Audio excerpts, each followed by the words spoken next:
حضرت سیدنا امام حسن البصری رضی اللہ تعالیٰ عنہ فرمایا دلوں کا فساد 6 چیزوں سے پیدا ہوتا ہے۔ یذنبون برجاء التوبہ تھی کہ لوگ گناہ کرتے ہیں اور امید رکھتے ہیں کہ بعد میں توبہ کر لیں گے۔ وَيَتَعَلَّمُونَ الْعِلْمَ وَلَا يَعْمَلُونَ بِهِ، علم حاصل کرتے ہیں لیکن اس پہ عمل نہیں کرتے۔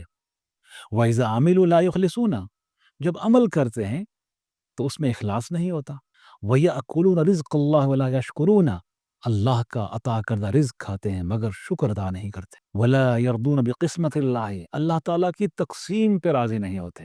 وَيَدْفِنُونَ مَوْتَاهُمْ وَلَا يَعْتَبِرُونَ، اپنے مردوں کو عزیز اقارب کو دفن کرتے ہیں مگر عبرت حاصل نہیں کرتے۔